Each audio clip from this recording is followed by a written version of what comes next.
This is an absolutely wonderful opportunity for our organization to be able to honor two outstanding athletes and competitors who have moved into a family situation that is absolutely thriving and absolutely wonderful. And I think that the big opportunity to understand is to try to put into perspective about what they both were kind of part of early.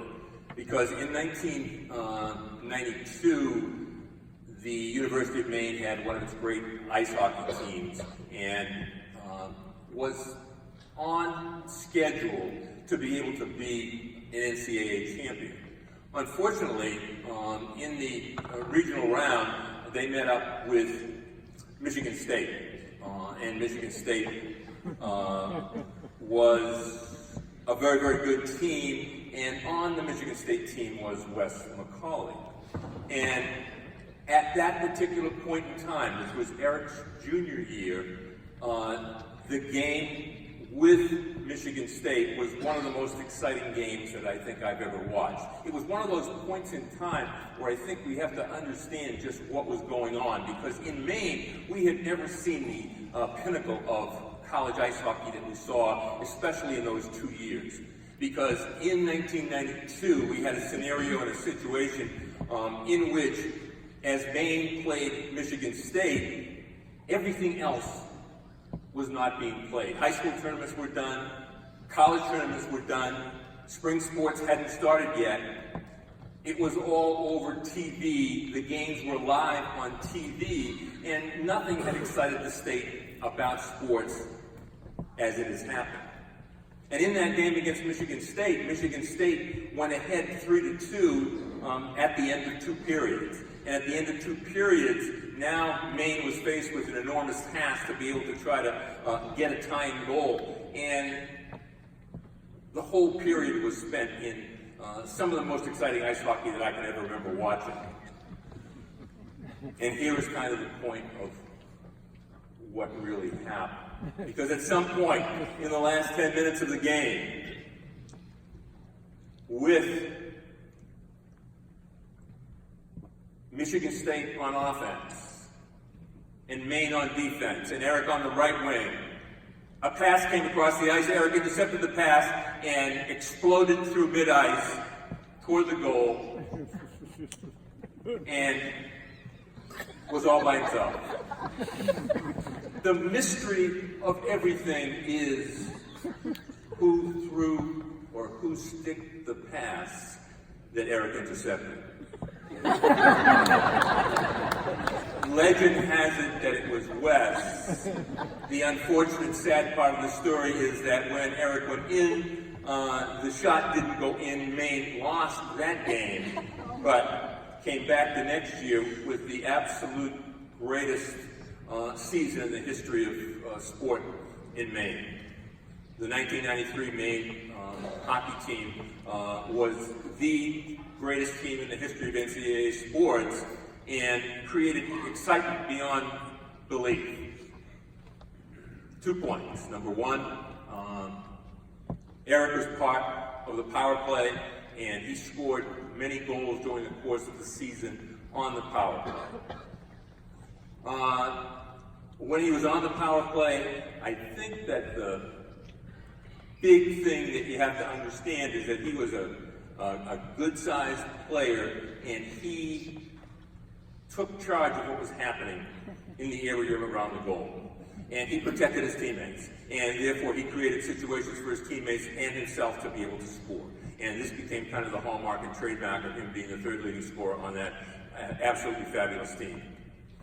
He went on to extreme success, and Wes is another story, because Wes, when he finished and played professional hockey and then went into officiating, he not only went into officiating, he has become one of the great ice hockey officials in the history of the National Hockey League.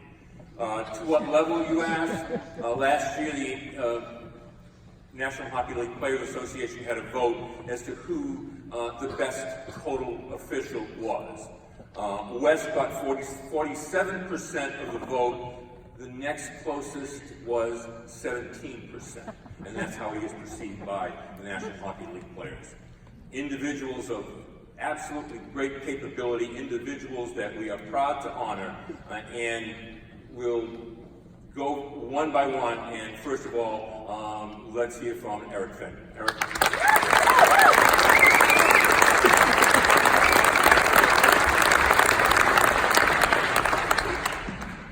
Thanks, Dick. Spent a little bit too much time on that MSU game, though.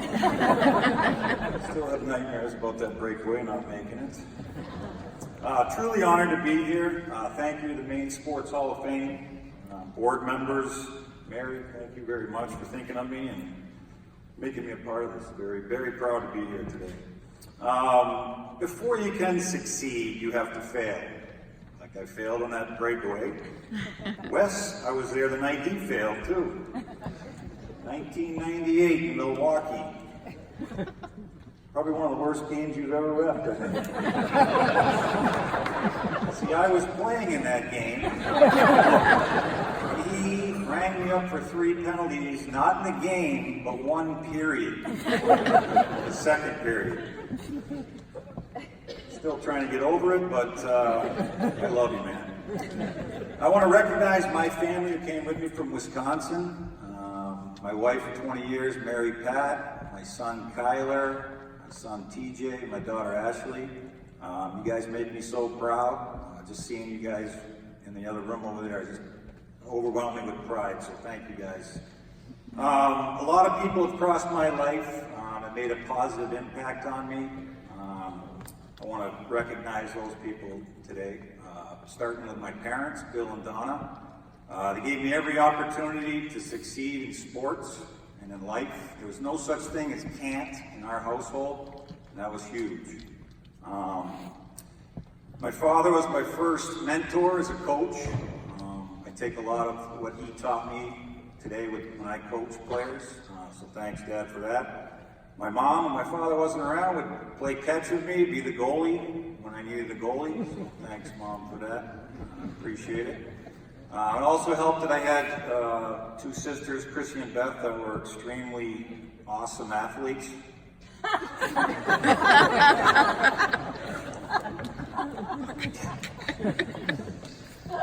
you guys are good. I want to recognize the high school I went to, North Yarmouth Academy. Had some great coaches there. The late Steve Morris was my advisor, coached me in soccer and baseball. I wish he could be here today. He taught me so much, and he's missed. Mark Knapp, my hockey coach, he taught me about attitude. You see, I was testing the waters at that time he was coaching me. Got frustrated, showed my frustrations, didn't have the greatest attitude, but he taught me, you don't have a good attitude, there's going to be consequences. So he taught me a lesson. I appreciate that, Mark. Thank you. I think he's here today, hopefully. Obviously, I'm not standing here today if it's not for the University of Maine and that 93 hockey team. I struggled early on at Maine. The guy that helped me with that struggle, it was Red Jenner, who's the coach there now today. He came up to me in practice. I was struggling. I was fighting my confidence. He came up and asked me if I wanted to play in the NHL. I kind of looked at him like, what's he getting at here? Is he just pulling my leg here or what? I said, I kind of laughed. He got upset with me. He got in my face even more. He said, do you want to play in the NHL? I said, well, yeah. He gets in my face again with conviction and said, you can play in the NHL. He said it, and I actually believed it. So he turned an unsure athlete into a confident warrior of a hockey player. So thank you, Red Jenner, for that. It went a long way. I take a lot of how you coach today when I coach my players. So thank you very much. I want to recognize my buddy Scott Smart here. We grew up together at Country Gardens. I grew up with a bunch of great athletes in my neighborhood, so that helped big time. He's here today, thank you. Also, my buddy from Wisconsin, Tim Ebner's here. He just retired from coaching, 22 years in high school. Thanks for coming, Tim. Means a lot, buddy. Wrapping it up here, I came across a quote on Twitter last week, and I wanted to read it to all the younger athletes in the room here. I wish I had this, and I looked at it every day. It's pretty powerful. So wrapping up here, one of the things it says is don't ever give up on yourself, on your team, on that athlete, on that job search, on that goal, that dream. Keep expecting it. Keep listening to those who inspire you. Keep taking action. Keep trying new angles. Keep after it. Control what you can control. Drown out the noise. Make it a relentless pursuit until it's real. God bless. Thank you very much.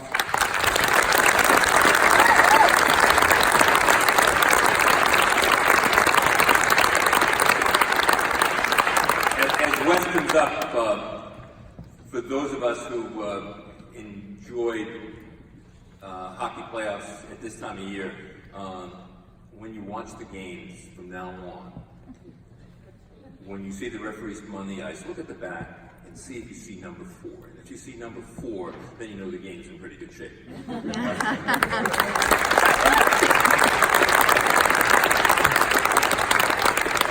Thanks, Nick, for the nice words. Is this mic working here? You know? Just want to make sure. That's a little inside joke, I guess. I don't know. Thanks, Nick, for making me look a lot better than I really am. I guess if it was me who made that pass, you now know why I'm a referee and not a player, right? So, but I'd also like to thank Mary and the selection committee. Congratulations to my fellow inductees, the scholar athletes, and the 4 teams being recognized today. On a personal note, I'd like to acknowledge the Cheverus girls hockey team. My niece Zoe is a captain on that team, and many of the young ladies I've watched grow up, so I'd just like to congratulate them, and it's great that they're being recognized today. I often get asked, how did I get into officiating? You know, I had a little different path than most officials, and probably what Jess will talk about. I always aspired to be a player. After college, I bounced around the minors a little bit, and I finally hooked on with Fort Wayne Comets in the IHL. To start the season, I was kind of in and out of the lineup, and finally, one weekend, coach let me, or put me in the lineup for the 2 games, and I thought things went pretty well. That following week, he calls me and he says, hey Wes, can you come down to the office? I'd like to talk to you about the games this weekend. So I'm like, okay.